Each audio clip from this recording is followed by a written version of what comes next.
Pessoal, estamos aqui.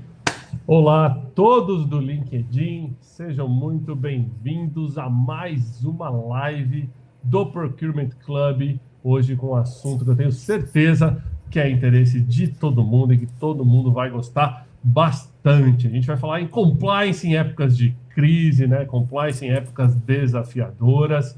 E hoje eu tenho aqui o prazer de receber dois craques que estão aqui conosco, vocês já estão vendo eles. Um que é o Dr. Frederico Porto. Olá, doutor, seja bem-vindo aqui à nossa live de hoje. Olá, Thiago, muito obrigado. Estamos seguindo. Muito bom. E o outro que é o querido Rodolfo Viana, que vai falar aqui com a gente sobre ética e gestão. Olá, Rodolfo, seja bem-vindo à nossa live de hoje também. Olá, Thiago, prazer enorme estar aqui. Muito bom. Pessoal, o seguinte, antes da gente começar, eu queria lembrar a todos de compartilhar essa live, então, aqui no feed de vocês, tá? Então, é só clicar no botãozinho aqui embaixo de compartilhar. Vocês conseguem jogar para todo mundo. Quanto mais pessoas assistindo, melhor, porque o tema é muito interessante.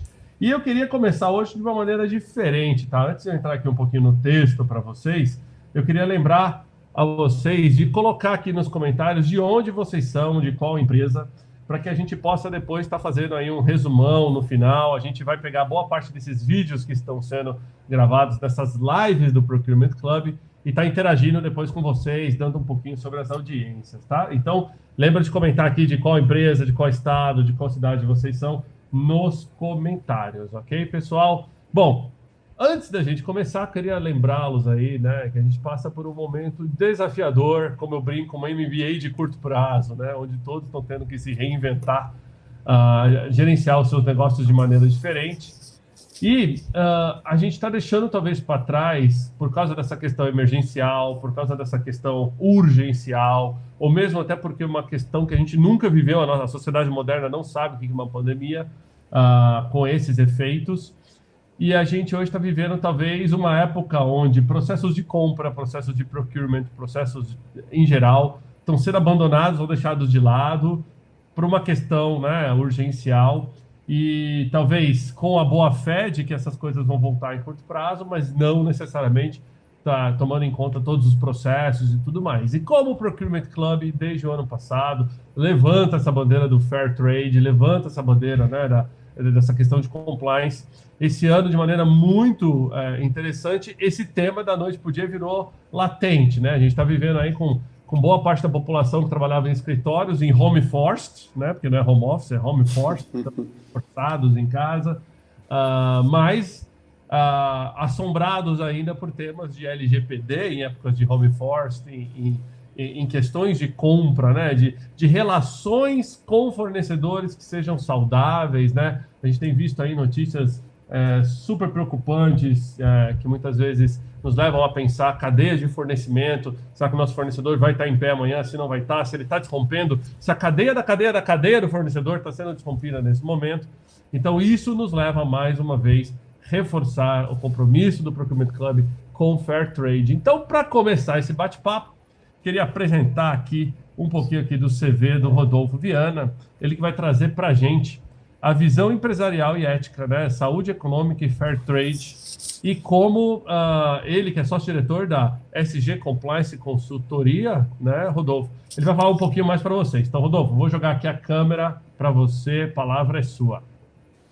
Bom, Thiago, mais uma vez um grande prazer. Eu quero começar esse tempo inicial para colocar um aspecto geral sobre a importância do compliance hoje e de que modo, em termos globais, a Covid impacta nesse conceito de compliance e, sobretudo, num planejamento ou num pensamento sobre a introdução de compliance a curto, médio e longo prazo. Depois, a gente segue mais para frente aí tratando de algumas questões bem concretas do dia a dia do compliance na empresa, sobretudo no compliance de integridade. E aí a gente, por um segundo momento, eu trago aqui alguma lista de preocupações maiores ou de evidências de impacto agora na gestão do compliance no dia a dia da empresa. Mas, em termos gerais, assim, é importante a gente lembrar que o compliance é fruto do seu tempo, né? Ele é fruto de um contexto, de uma sociedade que busca um ambiente de ações públicas, de negócios privados que sejam baseados em relação à ética, integridade, conformidade. E, nesse sentido, o compliance ele pode ser classificado numa terminologia que é bastante interessante, que é de um valor pós-material. E é fácil explicar isso, não é difícil. Significa dizer que nas sociedades avançadas, essas sociedades em que, de algum modo, já houve o atendimento de algumas necessidades básicas, né? Ou seja, a gente não está ali mais numa luta pela sobrevivência pura e simples, que é de onde vem, em primeiro momento, um primeiro impulso, sobretudo no mercado corporativo dessas sociedades avançadas, pró-compliance, há, então, o surgimento de algumas preocupações universalistas. É por isso que, desde a década de 60, 70 e subsequentemente, a gente começa a ver uma maior preocupação no mundo, e não só nos poderes públicos, mas, sobretudo, no mundo corporativo, por questões que eu disse, chamadas aqui de pós-materiais, como meio ambiente, responsabilidade social, ética, democracia, qualidade de vida. E quando a gente aplica isso ao mercado, o pilar que surge, sem sombra de dúvida, é o pilar do compliance de integridade, né? Esse aqui é o ponto central. Ou seja, a ideia e o valor da existência de um mercado verdadeiramente livre é uma ideia que pressupõe um atendimento, ou a cultura de compliance, a cultura ética, porque, claro, é um mercado que deve ser livre, na melhor medida do possível, de atos anticoncorrenciais, de fraudes, de práticas de privilégio, de práticas de corrupção, de práticas de favorecimento. E nesse contexto, ou seja, partindo desse pressuposto, como é que a gente pode ver, então, o impacto da pandemia quanto a tudo isso que a gente tem discutido, né? Eu não tenho a menor sombra de dúvida de que a pandemia ela implica, em médio e longo prazo, um fortalecimento do postulado e da cultura do compliance, mas a curto prazo uma instabilidade, uma insegurança muito grande, né? Assim, a médio e longo prazo, por quê? E eu fecho aqui para a gente seguir na conversa e depois eu entro nas medidas de curto prazo, mas a médio prazo, por quê? É porque, claro, o impacto da pandemia nos convoca para uma ideia de responsabilidade global, né? Assim, de valores globais. Ela é ela é um demonstrativo da nossa fragilidade como seres humanos, demonstra a necessidade de uma concertação, de uma ação global e também local que tenha mudanças muito importantes em várias dimensões, não só na dimensão sanitária, mas também na dimensão humana, na dimensão econômica, na dimensão laboral. Portanto, me parece que esse momento que nós vivemos, ele vai ser um momento de sensibilidade global para questões pós-materiais incluída o compliance de integridade, sobretudo o compliance de integridade, mas que a curto prazo tem implicado mudanças muito graves e ainda não sabe muito bem o que vem por aí no dia a dia da gestão das empresas, sobretudo na temática da gestão do compliance de integridade. Mas esse ponto aí a gente elabora um pouquinho mais para frente para escutar também o Frederico. Com certeza, eu estava jogando aqui de volta nossas câmeras, como é que é, né? Quem sabe faz ao vivo, a gente de vez em quando tem que ir trocando aqui. Agora, Rodolfo, deixa eu te perguntar uma coisa. Você provavelmente deve ter visto, assim como eu também tenho visto, de que em momentos como esse, tem muita gente abandonando uma série de controles e alegando aí em cima da questão pandêmica, né? Sim. Estado de exceção, etc. e tal. Isso funciona para governo, isso funciona para órgãos públicos, mas na iniciativa privada isso não é comum, né? Então, muitas empresas já chegando à conclusão de que esse mês talvez é melhor né, tipo, rever esse fornecedor, porque vai saber como é que é o mês que vem, etc e tal, e muitas vezes desrespeitando o contrato, etc e tal. Na esfera jurídica, você acha que isso vai ter um certo peso nos próximos meses, ou talvez a tendência no momento ainda é essa questão mais de uma negociação in loco, empresa com empresa, e tentar deixar o poder público fora disso? Eu acho que as relações negociais elas devem partir do pressuposto de que elas podem ser mediadas entre particulares. A questão central é essa, né? A importância agora de um processo ágil e competente de mediação empresarial é central. É possível, claro, que no limite, a depender do nível de sufoco de fluxo de caixa que as empresas tenham, que elas vão partir para soluções que vão trazer riscos jurídicos, né? A gente não sabe muito bem ainda porque, inclusive, em termos de projeto de lei, há algumas discussões no Congresso nesse momento sobre a criação de um projeto, de uma lei ou de uma medida provisória que tenha uma maior flexibilização de regras e de normas no ambiente do direito privado. Mas, sem sombra de dúvidas, a depender do tipo de solução jurídica que for dada entre empresa e fornecedor, isso vai aumentar o nível global de risco, podendo ter consequências jurídicas posteriores, né, de danos financeiros posteriores. Mas isso ainda, Tiago, é uma área de muita incerteza ainda, tanto no aspecto regulatório, né, no aspecto normativo, digamos, porque as medidas estão sendo tomadas ainda. Com certeza. Eu acredito também que a gente ainda vai viver muita coisa nos próximos dias, né? Igual eu brinquei, essa MBA de curto prazo vai nos levar a conhecer novas práticas de gestão ainda nos próximos dias.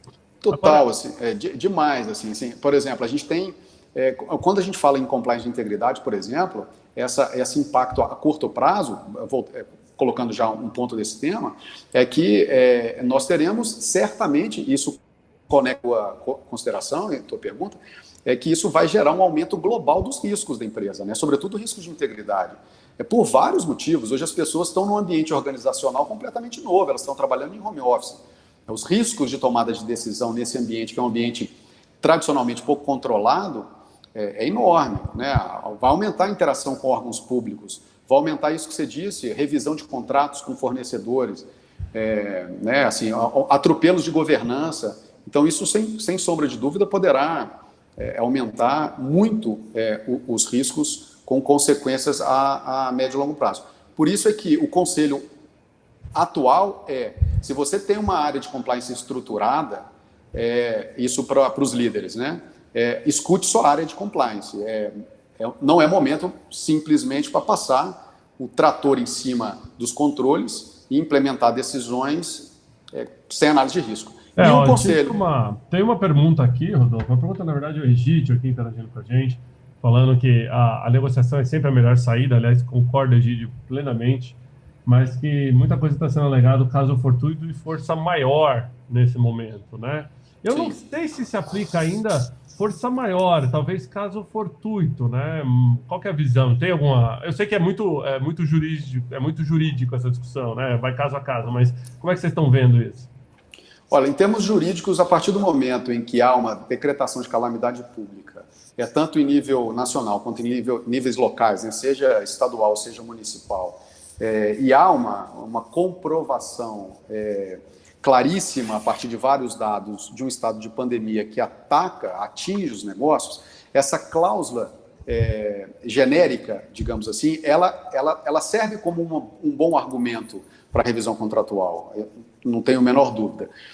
O que nós veremos daqui a algum tempo é como é que os tribunais irão avaliar, irão julgar, como é que vai ser formada a jurisprudência em relação a cada estilo de caso concreto, né? Assim, né? Ou seja, a cada estilo de rompimento contratual. Mas, sem dúvida, eu concordo com a pessoa que participou, esqueci o nome agora, mas, enfim, de que há a cláusula genérica do caso fortuito e força maior, ela vai ser muito utilizada e é de fato um ativo jurídico para ser utilizado, sim. Com certeza. Bom, vamos sair um pouquinho aqui da esfera mais técnica da discussão, vamos levar para um lado mais humano aqui. Deixa eu colocar o Dr. Frederico aqui também na tela, só um minutinho, doutor. O negócio não funciona. Simple as it is. Aqui temos ali então o Dr. Frederico. Frederico, tudo bem? Ele que é médico, psiquiatra, nutrólogo e é professor convidado da Fundação Dom Cabral, está com a gente hoje aqui para trazer um pouquinho dessa visão de saúde humana e saúde mental em épocas, né, de pandemia e de crise. Conta um pouquinho mais para a gente, doutor, como é que você está vendo esse momento? Eu costumo dizer que eu vejo do ponto de vista psíquico, de dois pontos, né?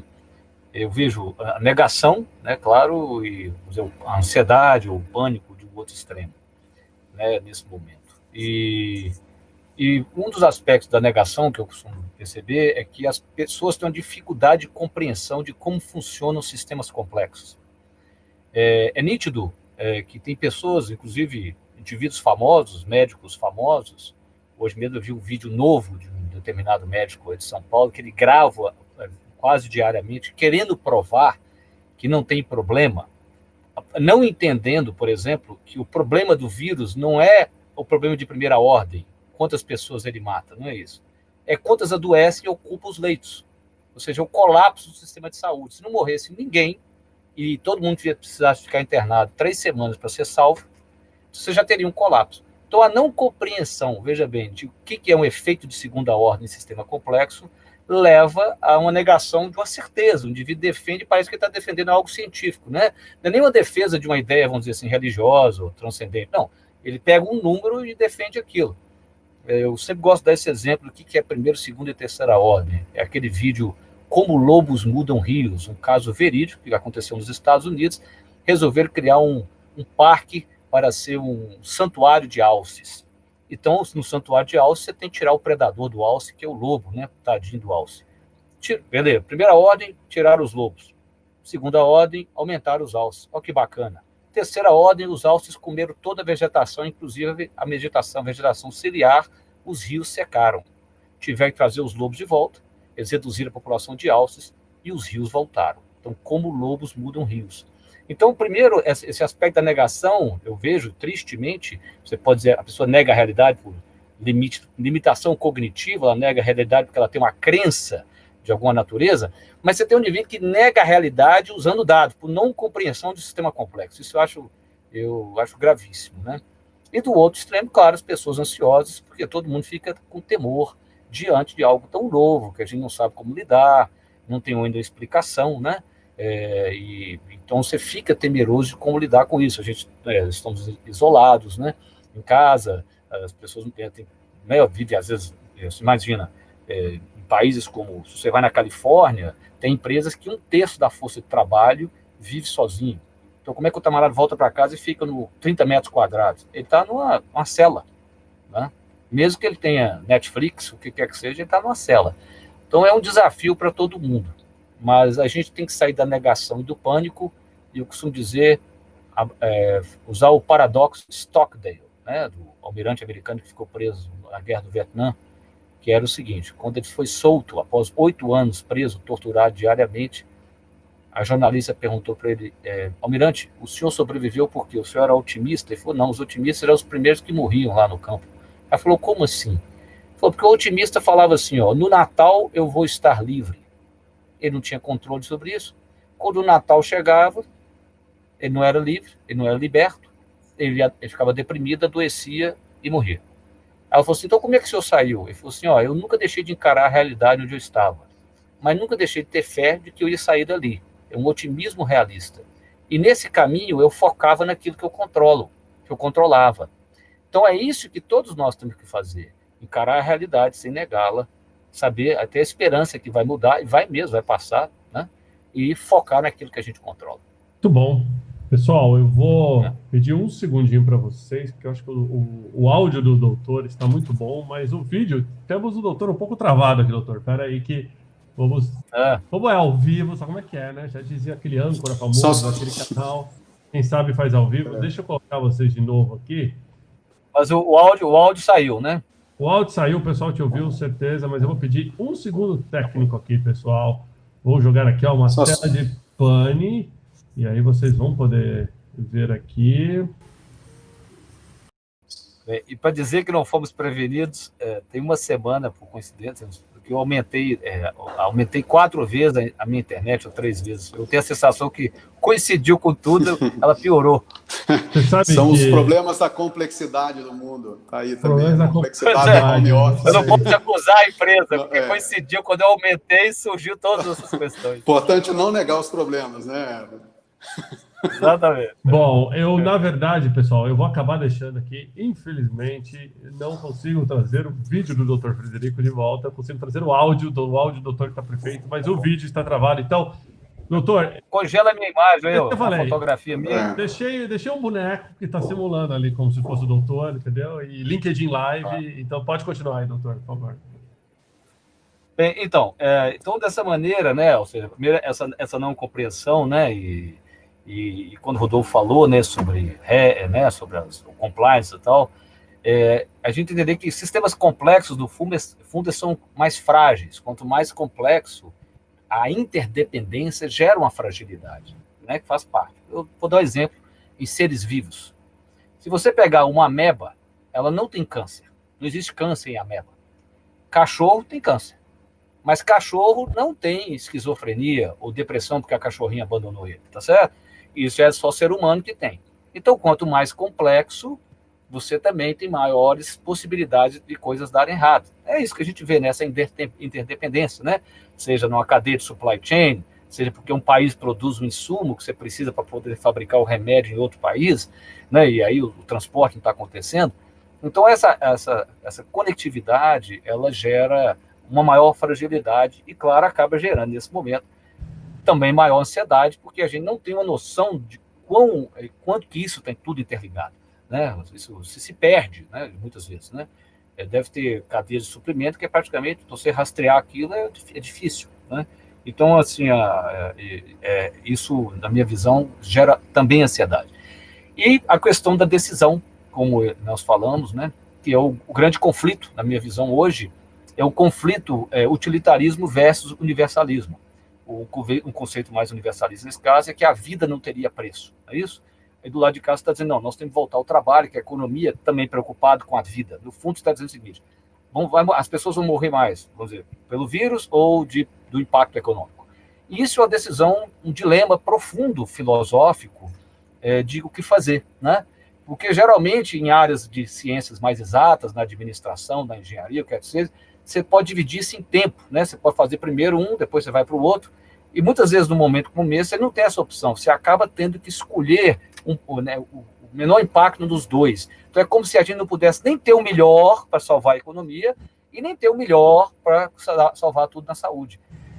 Como fazer essa decisão? Daí eu tenho sempre dito, ultimamente, o seguinte, que aí a importância de se comunicar bem. Porque se durante a minha comunicação, e que foi o que aconteceu com alguns empresários aqui no Brasil, eu ter que desqualificar o outro lado, então eu falo assim, não, o Brasil não pode parar por causa de 5, 6 mil mortes, e não são só 5, 6 mil mortes, diga-se de passagem, não é só isso, mas também não é 2 milhões, como também espalharam por aí, provavelmente. Então, você desqualificar o outro lado para ter que defender o meu ponto de vista, eu só faço uma coisa, como é um dilema profundo, eu gero no outro lado uma resistência, o cara fica com raiva, por exemplo, e quando você fica com raiva, eu costumo dizer que você colapsa a sua cognição, você só vê o seu lado, você não está vendo o dilema, e você toma aquilo como pessoal. E nós estamos debatendo a ideia. E aí você, aquela comunicação que poderia ser saudável, e dali emergir, né, talvez uma solução, acaba não surgindo. Com certeza. Temos aqui uma pergunta, doutor, do Egídio aqui para você. Professor Frederico, como sociedade, sabendo que grande parte da sociedade brasileira vive abaixo da linha da pobreza, em condições subhumanas e sem sequer um saneamento básico, como podemos aproveitar este momento para contribuir com a mudança dessa situação? Afinal, agora perceberemos com ênfase que isto alcança a todos, ou seja, não só fazer um impacto agora na vida das pessoas, né, tipo, durante esses meses, mas como já tentar aproveitar todo esse momento para poder mudar para frente também. E uma outra que veio aqui também, se boa parte desses temores pessoais estão ligados a essas relações humanas que anteriormente eram fragilizadas, porque a gente vivia uma falsa sensação de crescimento econômico e segurança e foi pego do nada, né, desconstruído esse conceito na nossa cabeça, ou se realmente é algo que provavelmente até a medicina e a psicologia vai ter que estudar como novos impactos, né? Algo que nunca antes, talvez, nas épocas dos livros modernos, tinha sido documentado. Meio filosófica essa pergunta, mas tudo bem, tá aí. Sim. Muito importante. Primeiro, o seguinte, né? O Egídio fez essa pergunta. Eu acho que o debate econômico, nós temos que resgatar uma coisa muito importante, que fica parecendo que o debate econômico ele é desumano. Muito pelo contrário, na verdade, né? Quem vai ser prejudicado mais pela queda da economia são as pessoas mais pobres, né? Mesmo com o suporte, né, do governo, etc. Então, nós temos que entender que o debate é humano dos dois lados, tanto pela questão da saúde, quanto também pela economia. Né? Eu entendo que nós temos que compreender que toda tecnologia ela só é adotada após uma mudança social. Não é o contrário. Se nós voltarmos na época dos egípcios, lá já tinha a máquina a vapor, já existia gênios lá que criaram máquina a vapor com elevador hidráulico, os caras conseguiam fazer isso. Aí você fala assim, um gênio desse chegou para o faraó e falou, faraó, eu consigo pegar essa pedra aqui, ó, colocar ela no alto da pirâmide, sem força humana. O faraó deve ter olhado para ele e falado, o que eu faço com meus escravos? Então, aquele gênio pacotou a máquina e guardou por, sei lá, 1.500, né, 1.800 anos, ficou guardado. Então, com isso agora, nós, por exemplo, respondendo ao Egídio, o saneamento básico do Brasil. E se você quiser ver o que é tecnologia, eu vou te dar até o caminho. Assista no Netflix o Código Bill Gates. O primeiro episódio é o Bill Gates a Fundação Gates resolvendo um problema de saneamento. Eles inventam um vaso sanitário sem água, com uma usina que se autossustenta, com o próprio gás emitido pelas fezes, ou seja, não tem que ela roda sozinha. Já está implantada na Índia, em várias cidades. Então, isso agora é a hora do Brasil, você falou muito bem, olhar para o básico, né? Porque a falta de saneamento básico faz uma pandemia dessa espalhar muito mais rápido. Então, é hora da gente voltar e adotar a tecnologia. Eu não tenho dúvida, vou te dizer, que da mesma maneira que após a peste bubônica, no século XIV, que matou um terço da Europa, surgiu a Renascença.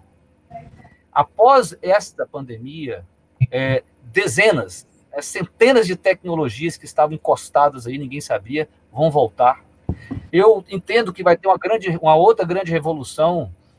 Até o momento, o único medicamento que está tratando os casos graves, né? Você sabe que tem o maior especialista em cloroquina no mundo, é um francês, no hospital dele, ele chama Dudou Renault, o hospital dele na França, de 1.800 pacientes graves, morreu um.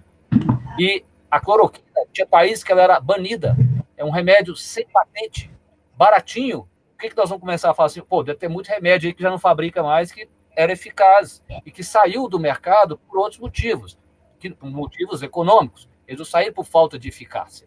Então, eu acredito que isso vai gerar uma transformação, na minha opinião, nunca antes visto, porque, inclusive, pelo potencial tecnológico que nós temos segurado e que não foram implementados porque não houve a mudança social necessária para tal. Muito bom, deixa eu voltar aqui para a nossa... Agora, vocês perceberam, o pessoal que conectou aí percebeu que eu consegui trazer aqui de volta a imagem do doutor, né? Então, doutor, você está de volta aqui na nossa live agora. Já está o mestre dessa. Para você saber. Não é fácil, tá, pessoal? Ao vivo, várias câmeras, pessoas no mundo inteiro, não é assim que funciona. Mas olha, umas perguntas bacanas aqui para vocês refletirem, discutirem um pouco assim também. Será que o brasileiro não está metendo um pouquinho dos pés pelas mãos, tentando antecipar demais a demanda que vai ter por causa da pandemia com relação à questão sanitária, ou mesmo na cadeia de fornecedores, e talvez deixando essa cadeia assustada, por exemplo, antecipando compra de EPI, de máscara, ou rompendo muitas vezes contratos de fornecimento que ele considera não essencial no momento, sendo que o business dele não foi impactado ou ele não teve que tomar determinadas medidas? O que vocês acham? Tiago, eu acho essa é uma pergunta bastante relevante, porque ela conecta com uma consideração que está um pouco na linha também do que o doutor Frederico mencionou, e aí olhando especificamente para o Estado, né, e qual a melhor política pública a se adotar, não só em tempos de pandemia, mas também em termos de normalidade. Esse é um momento fantástico para a gente voltar os olhos para o Estado e para a dimensão pública e ver, afinal de contas, para que serve.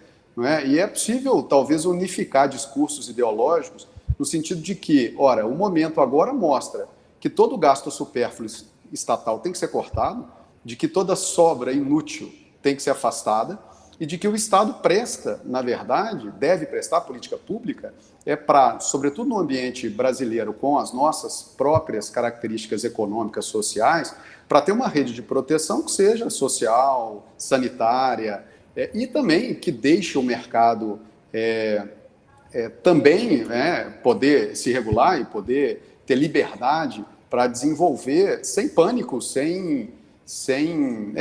tendo um ritmo de conselho, de tranquilidade, de agilidade, para que as coisas possam se pacificar a médio e longo prazo. O momento é esse, assim, olhar para o Estado, para o mercado privado, ter a noção de que o Estado deve fazer seu papel e que isso deva refletir positivamente também nas organizações privadas, ou seja, tendo por parte do Estado, das autoridades públicas, uma sinalização de boa gestão pública, certamente isso impactará na angústia que as empresas têm de tomar decisões que muitas vezes são decisões equivocadas, como essa que você mencionou, né? Ou seja, no ambiente de regulamentação ou de regulação, de gestão adequada, tranquila, muito embora, né, enérgica, enfim, tomando as medidas que devem ser tomadas, isso deixa um espaço para o mercado privado também respirar e tocar sua vida dentro e lidar com os problemas que ele enfrenta hoje em dia.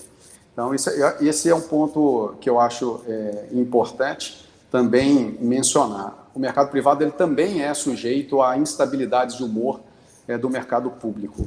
E nesse sentido, né, é preciso também proteger o mercado privado dessa instabilidade.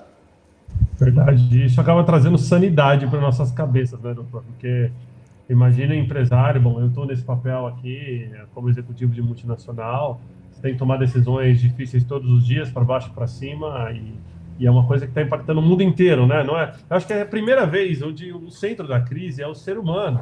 Até então a gente já teve crise de ativo, de papéis fake, de bolha, de guerra, petróleo em alta, petróleo em baixa, impacta país A, país B. Hoje a gente vive um negócio que, primeiro, é mundial, afeta todos os países de primeiro mundo, principalmente. Então, você tem a economia do mundo inteiro estagnada nesse sentido.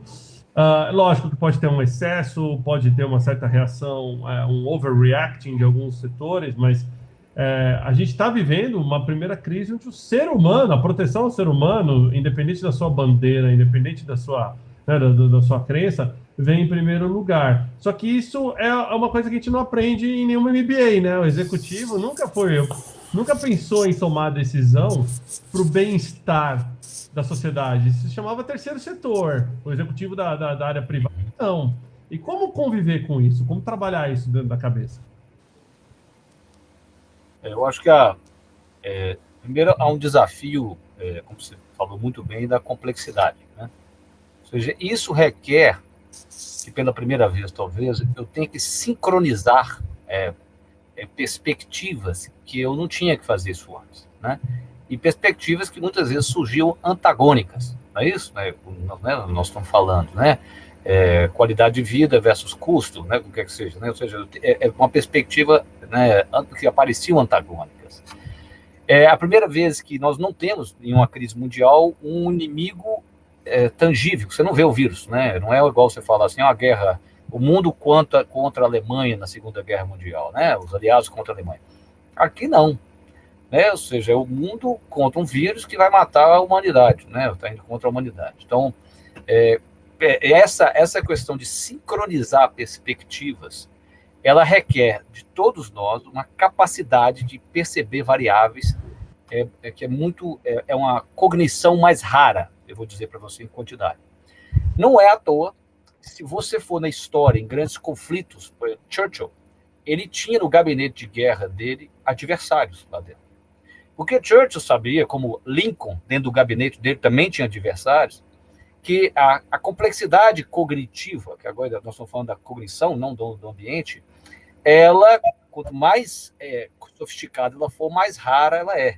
E ele precisava de ter aquelas pessoas de complexidade alta diante dele, porque numa crise como essa, não basta o conhecimento, não é o fato de eu entender da área de saúde, o outro de uma área de supply chain, o outro é um filósofo, que significa, uma coisa eu trazer o meu conhecimento, outra coisa eu trazer a minha complexidade, que me permite olhar no futuro e achar correlações para construir cenários que podem ou não acontecer. Agora, o indivíduo com a complexidade mais alta, ele tem as conexões mais longe. Vou dar um exemplo da Segunda Guerra Mundial. Relata-se que tem um momento da Segunda Guerra que um general britânico chega para Churchill com a proposta de cortar uma grande área, vários quilômetros de floresta no litoral da Inglaterra. Não sei se era para fazer uma base, alguma coisa, eram muitos quilômetros. E ele vira para o general e fala assim: você não pode fazer isso. Por quê? Porque essa guerra vai acabar. E aquelas árvores demoraram 300 anos para crescer. E nós poderemos precisar delas daqui a 100. Então, esse cara, ele enxergava daqui a 50 anos, entendeu? Isto falta. Né? Quando eu vejo que uma catedral demorava 300 anos para ser construída, significa que o homem que fez o alicerce dela nunca ia ver a torre pronta? Quantos projetos o mundo tem de 300 anos? Não tem.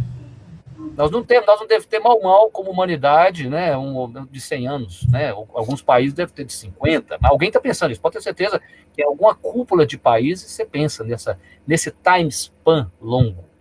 Então, toda vez que você se depara com essa complexidade, além de lidar com perspectivas diversas, nós temos que ter a capacidade de enxergar num time span longo, que aí, muitas vezes, essas visões antagônicas, dilemas que estão presentes agora, quando você olha lá na frente, eles são amenizados. E a sua decisão fica mais firme. E aí, sim, é outra capacidade, nós já falamos, de como comunicar aquilo aos diferentes níveis cognitivos que existem. Volto a Churchill. Além do seu brilhantismo intelectual, ele conseguia falar com o londrino que pegava o metrô. Então, ele falava, né? Ele falava para o mais simples habitante de Londres, mesmo tendo a cognição capaz de comandar o planeta Terra. Né? Certeza, muito bom. Reflexões do doutor aqui muito profundas. Obrigado, doutor. Essa da construção, por exemplo, de uma catedral de 300 anos, eu nunca tinha parado para pensar. Esses dias mesmo eu tive a oportunidade de visitar uma catedral, acho que na Grécia, onde eu fui numa convenção, e eu vi lá que levou 400 anos para ser erguida e não tinha pensado, verdade. Quem carregou a pedra da base nunca viu ela pronta. Não, aliás, quem carregou a pedra da base, nem o neto dele viu a torre, se você pensar bem. Né? Nem o neto. Bom, pessoal, deixa eu dar uma passada. Eu fiquei meio escuro aqui por causa que... Deixa eu ver. Como vocês podem perceber, eu tenho um desenho de fundo aqui, que é um dinossauro, para lembrar a gente o tempo todo que quem não se reinventa acaba extinto, né? Só que tem as desvantagens, que esse sol batendo aqui está cegando a minha câmera, mas tudo bem. Vou dar uma olhada aqui, pessoal, para ver mais algumas perguntas aqui, ó.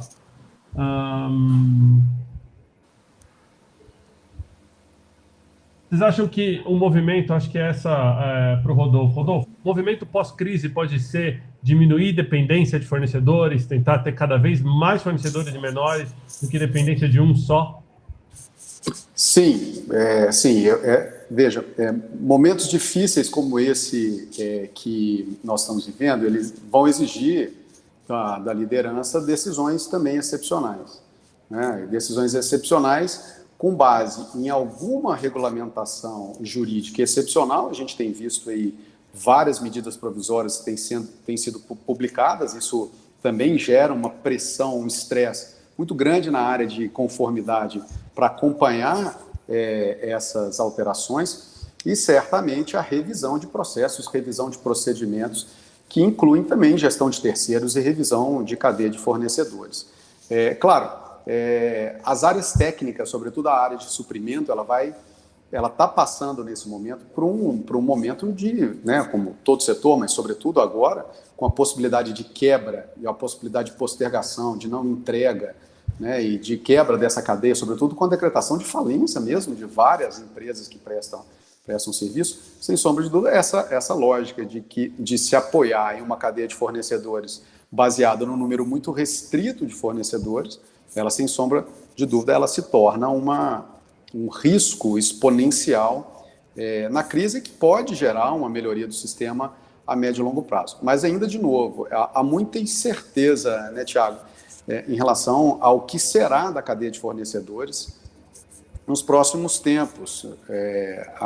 O cenário não é um cenário positivo, a não ser que essas medidas que vêm sendo tomadas pelo poder público, elas sejam eficientes para dar algum alívio de caixa para essas empresas. Então, o momento agora é de olhar internamente para a empresa e de também fazer revisão de procedimentos. O momento de crise é um momento de oportunidade, não só na área de suprimentos, mas na área de compliance, na área de governança. A gente verá algumas introduções de novas culturas, ferramentas, tecnologias que até ontem eram pouco usuais. Vieram para ficar as reuniões, a redução de custo com viagem, me parece claríssimo. Redução de custo hoje, né? A redução de custo com viagem foi reduzida, o custo com viagem foi reduzido a quase zero.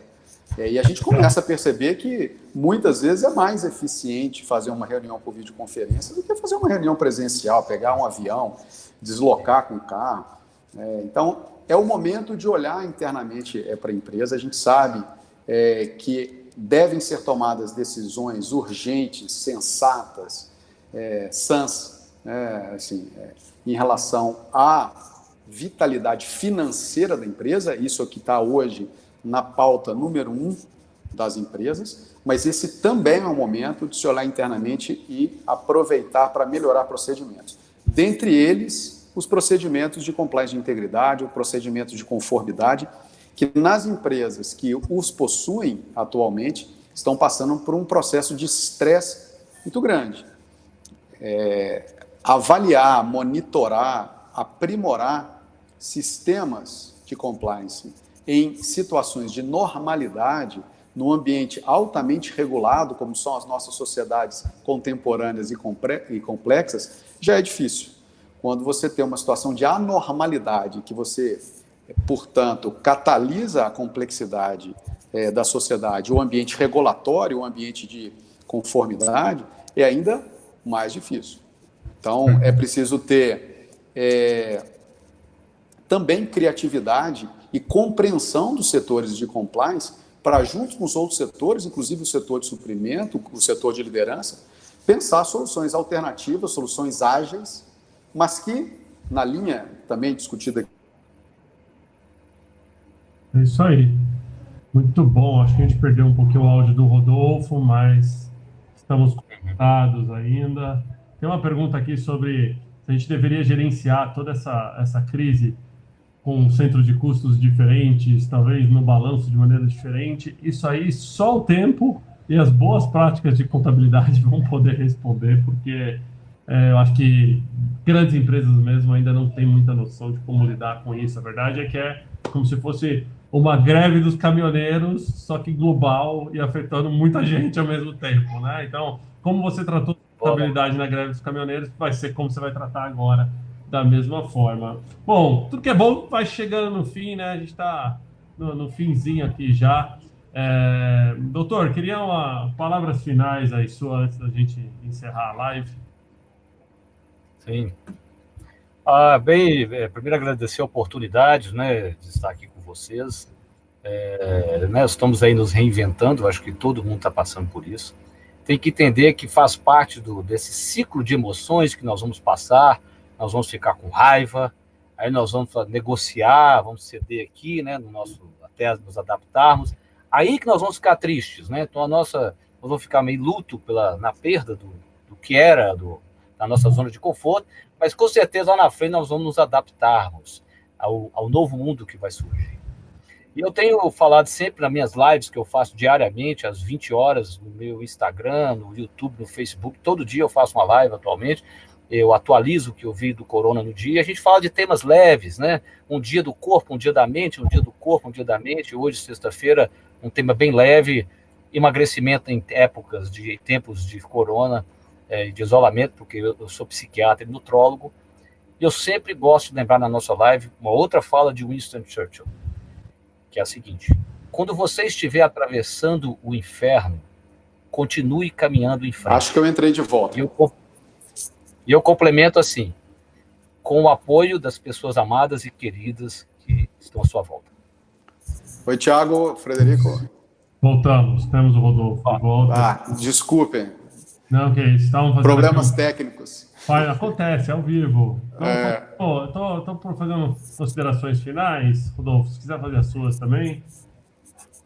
Eu acho que o recado aí, enfim, em termos mais globais, né, a gente não foi o momento da gente avaliar os impactos mais concretos e específicos no setor de compliance, isso fica para uma outra oportunidade, mas eu acho que o ponto central a ser destacado aqui é que eu dizia isso, né, assim, entre o caminho do utilitarismo e o caminho do universalismo em matéria de gestão e liderança, é preciso tentar encontrar uma via do meio, sobretudo porque em situações excepcionais, há medidas excepcionais, e essas medidas excepcionais também atendem a algum nível de regulamentação formal. Como eu dizia, a gente está vendo várias políticas públicas sendo adotadas, medidas provisórias sendo promulgadas, novas leis também saindo do forno, e que retratam a regulamentação jurídica num ambiente de complexidade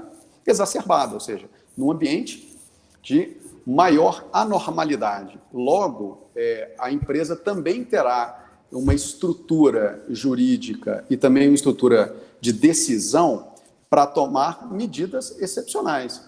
Tomar medidas excepcionais não significa simplesmente romper com sistemas de controle, romper com procedimentos, romper com regras. Essas regras também evoluem, essas regras também se tornam mais complexas. Então, é preciso ter na pauta número 1, essa é a pauta econômica central, né, para as empresas. A pauta número 1 é manter o fluxo de caixa, é manter a vitalidade financeira, mas sem se esquecer também que é possível ter um compromisso com esses postulados que não podem ser deixados de lado sob pena da gente ter um retrocesso no ambiente de negócios a médio e longo prazo, na relação com o fornecedor, na relação com o cliente, na própria histórico da missão, valores da empresa. Então, o momento é para tomada de decisões urgentes, tendo um pezinho aí no plano da sanidade e no plano da conformidade sempre. Muito bom. Bom, gente, isso foi, então, o nosso bate-papo de hoje com os queridos Rodolfo Viane e Frederico Porto, que deram um show aqui para vocês em decisões complexas que envolvem, né, ações de trade-off de alto impacto no momento. Eu sou o Thiago Alves, né, estou sempre aqui, uma vez por semana, trazendo temas do Procurement Club para vocês.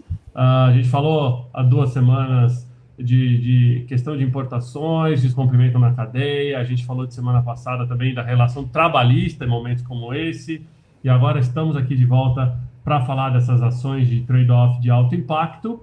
E queria lembrar a todos que semana que vem, na quinta-feira, pela manhã,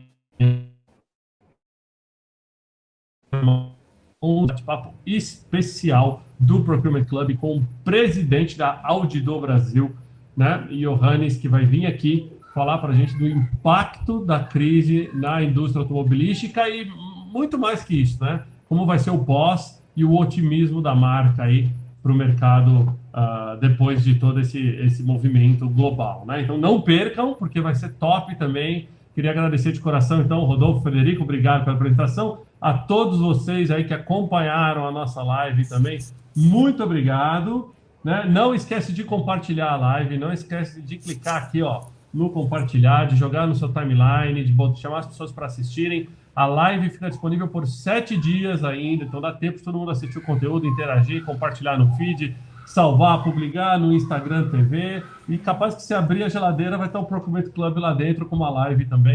Que é isso, pessoal, brincadeira, mais uma vez agradecendo aí os parceiros, né, a Level, o Procurement Club, Versani Sandrini, a própria Regos, que estão aí apoiando essa iniciativa de trazer esse conceito do Fair Trade, esse conceito de relações econômicas em toda a cadeia de fornecimento, muito mais saudáveis aí, e a gente ter um Brasil que seja melhor para todos. É isso aí, pessoal. Um grande abraço. Valeu! Um abraço, um prazer.